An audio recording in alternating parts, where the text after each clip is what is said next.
Innal hamdalillah nahmaduhu wa nasta'inuhu wa nastaghfiruh wa na'udzu billahi min shururi anfusina wa sayyiati a'malina.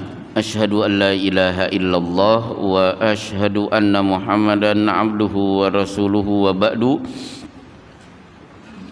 Kembali kita hadiri majelis Kitab Al-Kabair, dan hari ini kita sudah ada di Al-Kabiratu Al-Khamisatu wal Arba'una, dosa besar nomor 45, Al-Ghadru wa adamul wafa'i bil ahdi. Terjemahan bebasnya adalah ingkar janji. Jadi sudah berjanji kemudian diingkari. Inilah dosa besar nomor urut 45. Ada 7 masalah atau 6 masalah mungkin kita ringkas berkenaan dengan materi ini. Yang pertama, siapa yang memiliki janji atau menyampaikan janji? Satu, tentu Allah Subhanahu wa taala. Berkali-kali dalam Quran, tidak terhitung lewat lisan Rasulullah di hadis, Allah menyampaikan janji. Contoh misalnya, ya ibna adama anfik unfak alaika. Wahai anak Adam, keluarkan infak, niscaya infak yang kalian keluarkan aku akan ganti. Janji Allah ini kemudian ditambah dengan sabda Rasulullah, manaqasat shadaqatun min malin. Tidak ada ceritanya rezeki kelong karena dikeluarkan sedekahnya. Nah, ini contoh janji Allah. Ud'uni astajib lakum. Berdoalah kepadaku maka aku akan kabulkan doa-doa kalian. Wa huwa ma'akum ainama kuntum. Allah bersama kalian dimanapun kalian berada. Intan surullaha yansurkum. Jika kalian menolong agama Allah, maka Allah akan tolong kalian. Kemudian misalnya ada yang lain, wallahu fi aunil abdi makanal abdu fi auni akhihi. Allah selalu menolong hambanya selama dia rajin menolong saudaranya. Man ada maridon mumsian kharaja alaihi sab'una alfa malakin yusalluna alaihi hatta musbihan walahu kharifun fil jannah.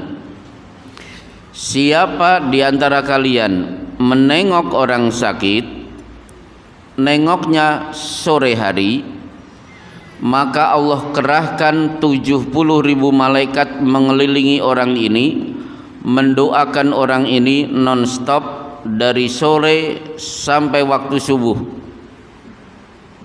Walahu kharifun fil jannah. Allah langsung memberikan satu kebun di surga siap panen. Man yassara musliman an mu'sirin yassarallahu yaumal qiyamah. Siapa yang gemar memberikan kemudahan bagi saudaranya yang mengalami kesulitan, maka Allah akan berikan kemudahan saat dia menemui berbagai macam kesulitan nanti pada hari kiamat. Man satara musliman satarahullahu yaumal qiyamah. Siapa yang gemar menutupi aib saudara sesama muslim, Allah akan tutupi aib-aib dosanya nanti pada hari kiamat. Ini diantara janji-janji Allah. Tapi jangan sebut ini obral janji. Kalau obral janji itu kan identik berjanji dan tidak menepati. Ini satu. Ada lagi yang menyampaikan janji, di antaranya kita ketika berada di perut ibu kita di usia 120 hari. Begitu 120 hari, fayanfuhu fihi ruh, Allah tiupkan roh. Disitulah dulu kita berdialog dengan Allah. Terkenal ayatnya, bapak-bapak tidak hafal tapi pasti pernah dengar. Alastu birabbikum, anak Adam, engkau akui aku Tuhan kamu? Bala syahidna, benar ya Allah, kami bersaksi engkau Tuhan kami. Itulah janji kita ketika berada di perut ibu kita masing-masing. Termasuk yang menyampaikan janji adalah para nabi. Wa id akhadna minan nabiyyina mitsaqahum wa minka wa min Nuhi wa Ibrahima wa Musa wa Isa wa akhadna minhum mitsaqan ghalidha. Seluruh nabi itu pasti taken kontrak berjanji kepada Allah, termasuk engkau, termasuk Nuh, Ibrahim, Musa dan Isa, dan mereka mengeluarkan atau menyampaikan janji itu dengan janji yang agung atau teguh. Apa janji para nabi? Akan menyampaikan semua wahyu kepada umatnya tanpa ada satupun yang disembunyikan. Termasuk orang yang tadinya Pak Antonius kemudian masuk Islam, mengucapkan dua kalimat syahadat. Syahadat pertama berbunyi asyhadu alla ilaha illallah, berarti dia berjanji saya hanya mau beribadah kepada Allah, tidak kepada yang lain. Wa asyhadu anna Muhammadar Rasulullah, saya bersaksi Muhammad adalah utusan Allah. Maknanya, tafsirnya, saya akan beribadah kepada Allah sebagaimana yang diajarkan oleh Rasulullah Shallallahu Alaihi Wasallam. Orang yang bersyahadat kok akhirnya pergi ke dukun, berarti dia sudah mengingkari syahadat la ilaha illallah. Orang yang bersyahadat kok ibadahnya tidak mencontoh Rasulullah, melakukan perbuatan bid'ah, berarti dia sudah mengingkari kalimat syahadat wa asyhadu anna Muhammadar Rasulullah. Apalagi yang lain, termasuk bapak-bapak yang jadi PNS, termasuk yang kerja di pabrik. Rasulullah mengingatkan al-mu'minuna ala syurutihim, mukmin itu wajib mentaati syarat ketetapan yang dia teken dengan pihak lain. Maka ketika saya mengisi di sebuah perusahaan kajian rutin di Bekasi, ternyata manajernya mengeluh jam 9 banyak karyawan keluar dari ruang produksi untuk melaksanakan sholat duha. Akhirnya saya sampaikan di hadapan seluruh karyawan, keluar jam 9 untuk menunaikan sholat duha jelas tidak boleh. Karena bapak-bapak sudah teken kontrak dengan perusahaan ini, masuk jam kerja jam sekian, keluarnya jam sekian. Nah, jam 9 itu waktunya bekerja. Al-mu'minuna ala syurutihim, mukmin itu wajib mentaati janji yang isinya ada syarat dan ketetapan yang dia teken dengan pihak lain. Baik. Kemudian janji apa lagi? Janji ketika transaksi jual beli, maka ada satu perjanjian yang tidak tertulis. Rasulullah bersabda kepada orang yang mengadakan transaksi jual beli, baik dia pedagang atau pembeli, idza bayata faqul la khilabata, kalau kalian mengadakan transaksi jual beli, pastikan kesepakatan yang diteken kedua orang itu. tidak ada dusta di antara kita, nggak ada yang bohong. Baik, masalah pertama selesai. Siapa yang punya perjanjian? Nah, kemudian yang kedua, siapa yang bisa memegang teguh janji itu? Tentu nomor urut pertama Allah Subhanahu wa ta'ala. Allah kalau sudah berjanji pasti ditepati. Wa'dallah la yukhlifullahu wa'dah.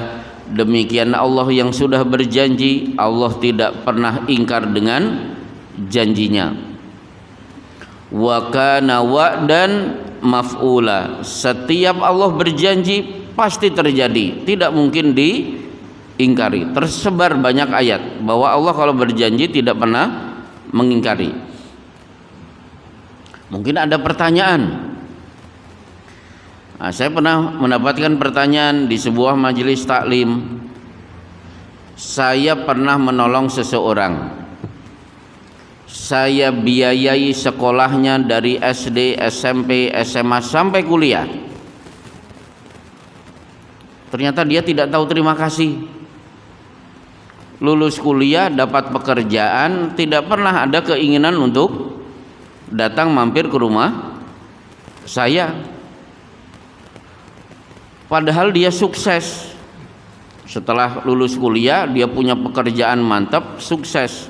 Tapi tidak pernah ada basa-basi pengen ketemu dengan saya. Rioyo kan masih satu kampung, seolah-olah dia melupakan kita. Bukankah Allah berjanji kalau kita rajin menolong orang lain, pasti Allah akan memberikan pertolongan? Maka saya jawab, kalau kita menolong orang lain, pastikan Allah pasti menolong kita, tapi jangan berharap pertolongan itu persis seperti kebaikan yang kita berikan kepada orang lain.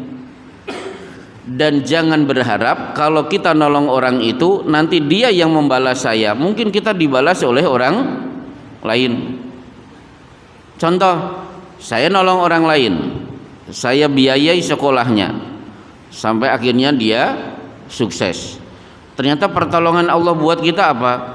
Ternyata setelah rajin menolong orang lain, membiayai anak itu, kita akhirnya rajin sholat tahajud, rajin datang ke majelis taklim. Ternyata sikap saya jauh lebih sabar di depan istri dan anak. Bukankah itu juga pertolongan? Ternyata saya sehat walafiat, jarang sakitan. Ternyata ketika saya haji, alhamdulillah lancar, tidak ada kendala, tidak ada yang nyakiti. Bukankah itu juga pertolongan? Jadi ketika memberi kebaikan kepada orang lain, jangan selalu berharap kebaikan persis yang saya berikan itu yang akan saya dapatkan. Jadi biarlah Allah membalas kebaikan itu dengan cara yang Allah inginkan. Baik, jadi yang pertama, siapa yang selalu menepati janji? Tentu Allah Subhanahu wa ta'ala. Yang kedua, tentu seluruh nabi. Nabi kalau sudah berjanji pasti ditepati.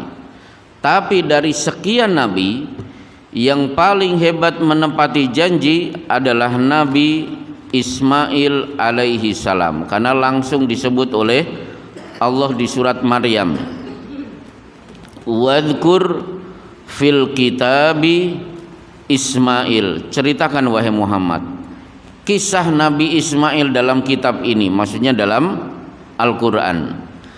Innahu kana sadiqul wa'di wa kana rasulan nabiyya. Dia orang yang paling menepati janji, dia rasul, dia juga nabi. Jadi Allah sematkan gelar sadiqul wa'di, orang yang selalu menepati janjinya. Coba kita buka tafsir Ibnu Katsir. Yang punya tafsir Ibnu Katsir pasti akan mendapatkan riwayat Nabi Ismail pernah janji kepada seseorang, kita akan bertemu di satu tempat. Ya taruhlah ketemunya di lapangan Masaran. Jam, hari, menit sudah ditentukan, Ismail sudah datang. Ternyata orang itu lupa. Berapa lama lupanya? Setahun. Apa yang dilakukan Ismail? Akhirnya fattakhadha dzalikal makana maskanan wa sakana fihi haulan. Akhirnya Nabi Ismail membikin rumah, tinggal di situ selama setahun, nunggu orang itu datang. Setahun kemudian orang itu baru kelingan, akhirnya datang. Urusan selesai, rumah dirobohkan, Ismail kembali ke rumahnya. Itu saking menepati janji. Telat setahun ditunggu-tunggu. Coba kalau Bapak telat 5 menit, langsung SMS, WA. Ciri-ciri orang munafik ada 3. Idza wa'ada akhlafa. Kalau dia berjanji pasti dia tidak tepati. Belum sudah memvonis munafik. Itulah Ismail, orang yang shadiqul wa'di, sangat menepati janji. Siapa lagi yang pandai menepati janji? Tentu Rasulullah, tentu orang-orang beriman. Karena mukmin itu lawan katanya adalah munafik. Kalau munafik itu mengingkari janji, berarti lawan katanya mukmin selalu menepati janji. Karena qad aflahal mu'minun di surat Al-Mu'minun, sungguh beruntung menjadi orang beriman. Siapa kriteria orang beriman yang beruntung? Walladzina hum li amanatihim wa ahdihim raun. Setiap janji dan dititipi amanat pasti dijaga dengan baik.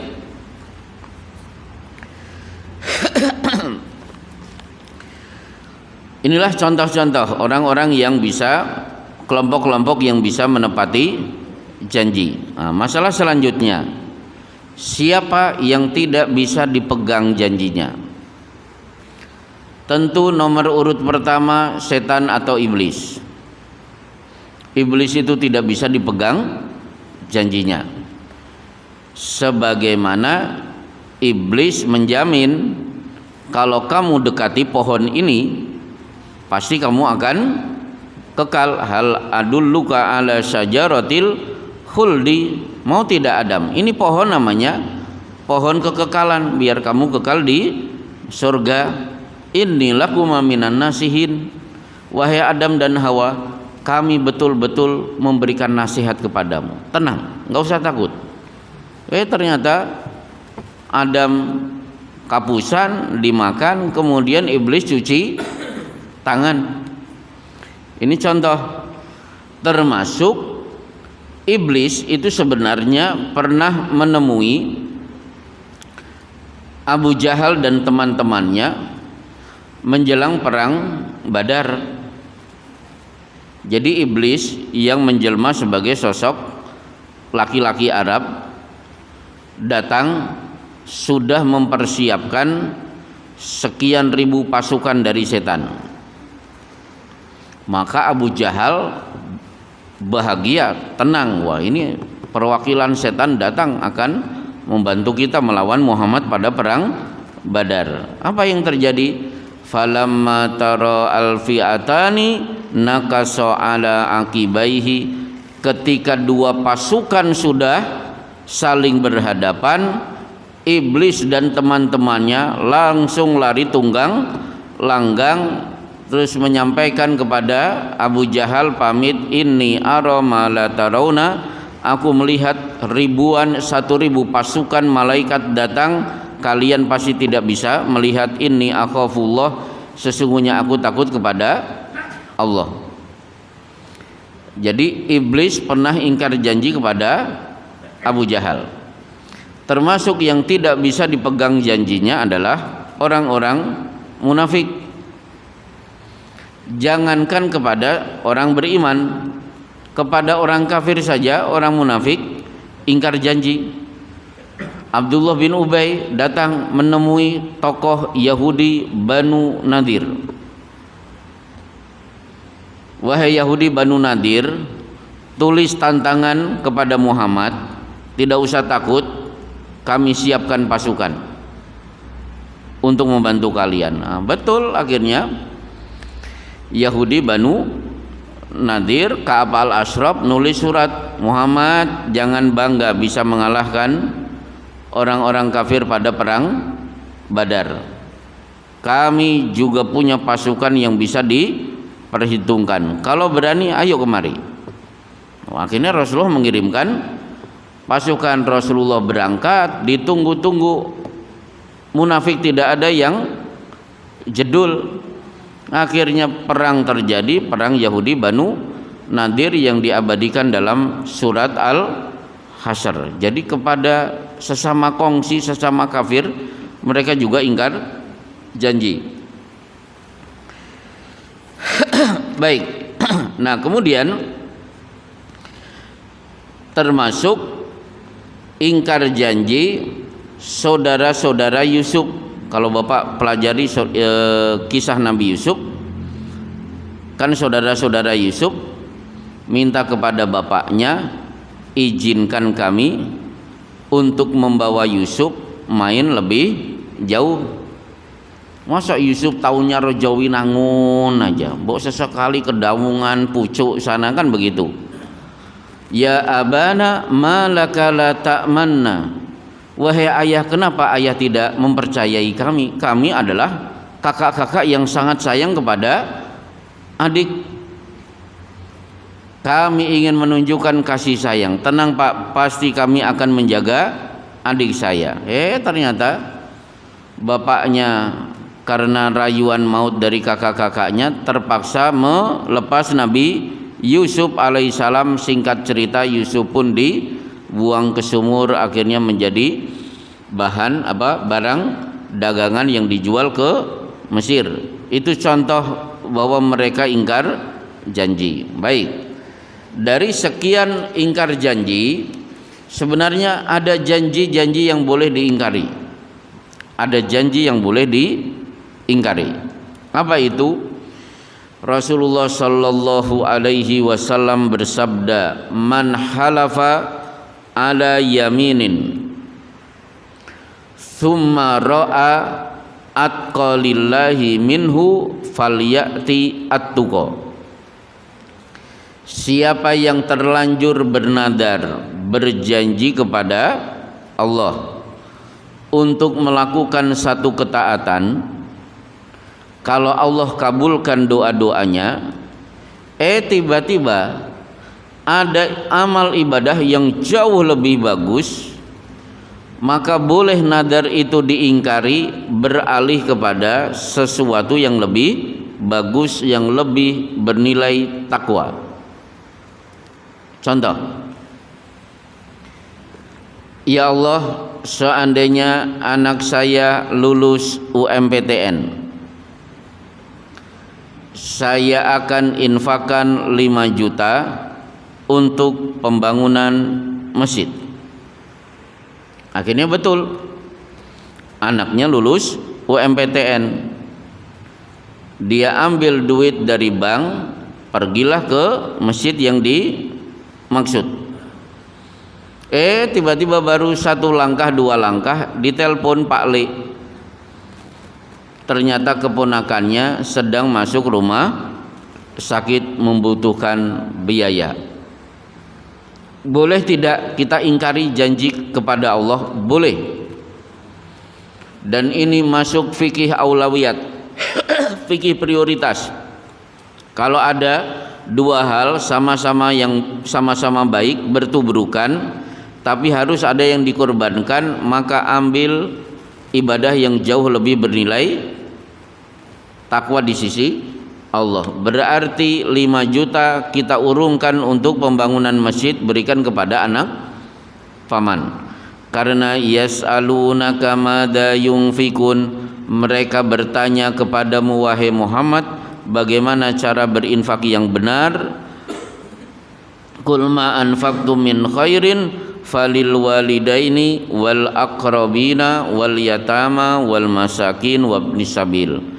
Jawab Muhammad, nomor urut pertama yang diberikan infak orang tua. Orang tua beres, kaum kerabat. Kaum kerabat sudah beres seperti Pak D, Pak Le, ponaan, baru cari orang miskin, anak-anak yatim. Kemudian nomor urut kelima, musafir yang kehabisan bekal. Termasuk Aisyah radhiyallahu anha mengamalkan hadis ini ketika dia bersumpah, wallahi mulai hari ini tidak ada ceritanya Aisyah ngomong lagi dengan Abdullah bin Zubair bin Awam. Siapa Abdullah bin Zubair bin Awam? Jadi Aisyah punya kakak namanya Asma.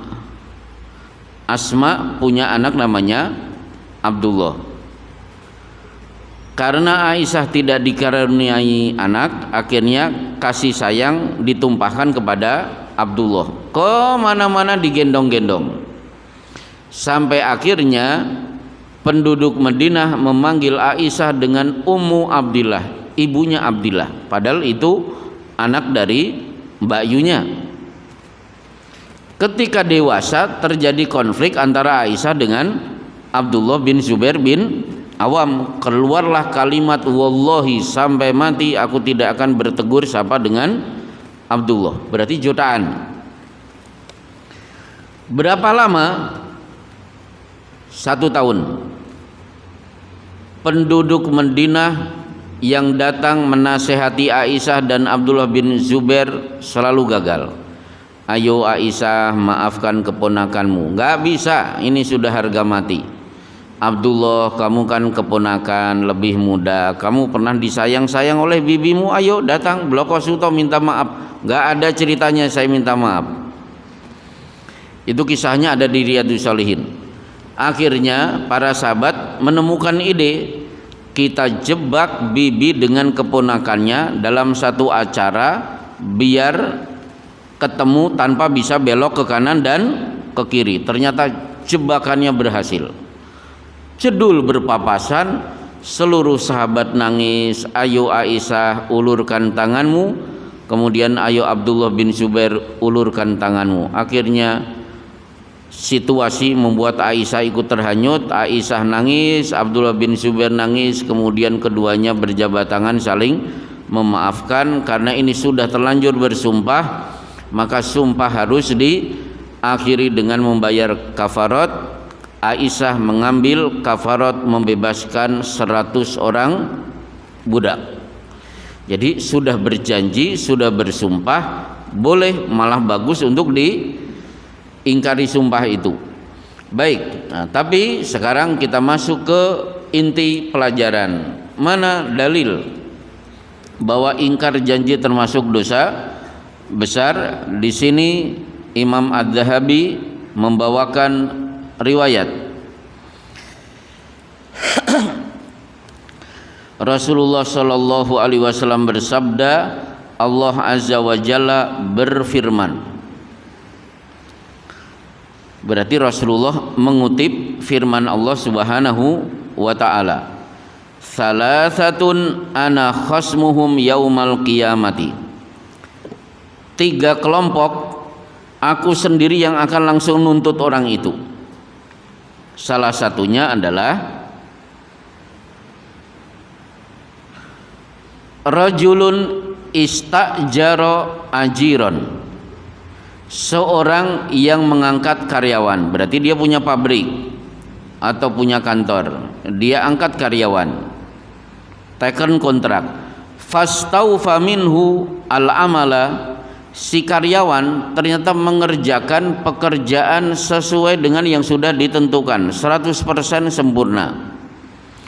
Walam yu'tihi ajrahu, tapi karyawan sama sekali tidak diberi gaji. Yang nuntut pada hari kiamat bukan si karyawan, tapi Allah sendiri yang akan nuntut orang itu. Jadi orang itu nanti akan diwakili oleh Allah Subhanahu wa ta'ala. Berarti bos, pimpinan perusahaan menjadi orang yang ingkar janji, dia akan berhadapan bukan dengan si karyawan tapi berhadapan langsung dengan Allah Subhanahu wa taala. Baik, insya Allah cukup. Inilah kajian kita di malam hari ini tentang al-ghadru bil wafa, al-wafa bil ahdi, ingkar janji. Insya Allah kita lanjutkan dengan tanya jawab. Saya persilahkan bagi yang mau bertanya. Yang pernah kapusan silahkan mau curhat. Ya. Ya.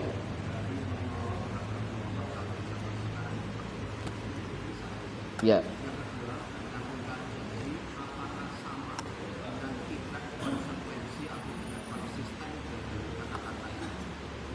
Ya, baik. Tadi yang pertama apa tadi? Oh ya, menolong agama Allah. Nah, ini perlu saya luruskan. Jika kalian menolong agama Allah, Allah akan tolong kalian.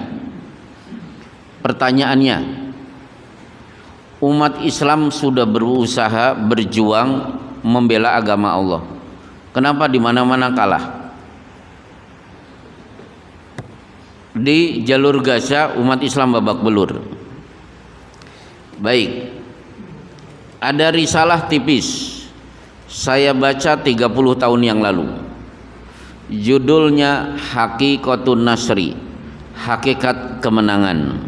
Jadi siapa yang ingin memenangkan agama Allah, Allah akan memenangkan orang ini. Jadi menang itu ada dua, Pak. Satu, menang secara fisik seperti pada perang Badar. 70 kafir Quraisy mati, 70 kafir Quraisy ditawan. Itu berarti umat Islam menang secara fisik. Termasuk kemenangan yang diabadikan di surat Idza Jaa Nasrullahi wal Fathu. Mekah diserang, penduduk takluk, yang kafir-kafir masuk Islam, 360 patung di Masjidil Haram dihancurkan. Umat Islam menang. Berarti ini menang secara fisik. Yang kedua, menang secara prinsip. Fisiknya kalah, tapi prinsipnya menang, tidak bisa digoyahkan. Contoh, nanti yang punya kitab Riyadhus Shalihin dibuka di bab sabar. Jadi intinya begini. Di negeri Yaman ada raja mengklaim saya Tuhan. Seluruh rakyat wajib mengimani kalau dirinya adalah Tuhan. Tampillah anak kecil. Dia berdakwah, mengajak kepada penduduk Yaman, Tuhan kita hanya Allah. Dia ternyata dokter tabib. Maka setiap ada orang sakit, datang berobat. Si anak kecil ini, anak muda ini menyampaikan, saya akan obati penyakit Anda, syaratnya satu, yakinilah Allah Tuhan yang wajib disembah, bukan raja kita. Kalau mau saya kasih obat, kalau enggak silahkan pulang. Akhirnya satu persatu kan masuk Islam. Wah, raja marah. Akhirnya anak kecil ini ditangkap, disiksa supaya mencabut keyakinan itu. Ternyata tidak mempan. Akhirnya kan dieksekusi mati. Kata raja, Algojo ikat anak ini, bawa ke tengah lautan, kemudian lempar. Betul, dibawa ke tengah lautan. Ketika akan dilempar, terjadilah gelombang besar, perahu terbalik, semua Algojo mati, anak akhirnya kembali ke kerajaan. Raja kaget. Algojo yang lain dipanggil, ikat anak ini, bawa ke atas gunung, lempar ke jurang. Betul, tiba-tiba gunung bergoyang-goyang, seluruh Algojo terjun ke jurang dan mati. Anak ini jalan kaki kembali ke raja. Rajanya bingung, kok gak mati-mati? Akhirnya si anak kecil menyampaikan apa? Raja, mau tidak aku bocorkan cara membunuh saya? Jangan seperti yang kemarin, pasti gagal maning. Ini ada rahasia. Apa rahasianya? Caranya begini: kumpulkan penduduk Yaman di alun-alun, ikat saya di pohon kurma, eksekusi saya dengan panah. Ini panahnya, jangan pakai panah yang lain. Nah, yang berhak mengeksekusi Anda sendiri. Bidik panah itu ke pelipis saya, tapi saat panah itu dilepas harus baca bacaan. Apa itu? Bismillahi rabbi hadal gulam, dengan menyebut nama Allah Tuhannya anak ini. Oh, raja senang. Betul, rakyat dikumpulkan, bismillahi rabbi hadal gulam, cep nancep di pelipis, anak ini mati. Semua yang nonton takbir Allahu Akbar. Ternyata Tuhan kita itu bukan raja, ternyata Tuhan kita Allah. Seluruh rakyat langsung beriman kepada Allah. Disinilah raja panik. Akhirnya memerintahkan kepada tentaranya, tangkap rakyat, ikat, kemudian dibakar hidup-hidup di parit. Maka kisah ini diabadikan oleh Allah di surat Was-sama'i dzatil buruj wal yaumil mau'ud qutila ashabul ukhdud. Terbunuh orang-orang yang diikat di parit-parit. An-nari dzatil waqud, ketika api sudah dinyalakan. Akhirnya satu persatu dilempar untuk dibakar. Tiba-tiba tersisa 2 orang, ibu dengan bayi. Ibunya bingung, saya sudah mantap Allah itu Tuhan kita, tapi bagaimana nasib bayi saya? Bayi ini ngomong, isbiri ya ummah fa innaki alal haq, bersabar wahai ibu, kita berada di atas kebenaran. Ayo terjun bareng. Betul, akhirnya terjun, mati. Berarti secara fisik kalah, tapi secara prinsip menang. Jadi bapak-bapak, kematian kaum muslimin di medan jihad itu bukan satu kekalahan, itu juga bagian dari kemenangan, karena yang mati akan mendapatkan mati syahid. Baik, nah kemudian yang kedua, orang yang pelin-pelan, jadi pagi dele, sore jadi tempe, udah nggak jelas, itu termasuk dalam bab ini. Orang yang tidak bisa dipegang kata-katanya. Baik, pertanyaan kedua, monggo Pak.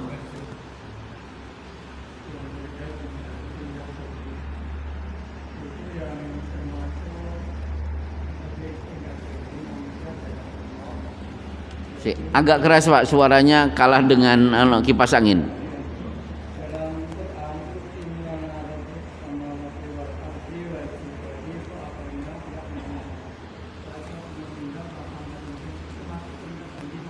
Iya. Inna aradnal amanati 'alas samawati wal ardi fa abaina ayyahmilnaha wa hamalahal insan innahu kana zaluman jahula. Jadi Allah pernah nitip amanat, langit, bumi, mau tidak? Ternyata dua-duanya tidak mau.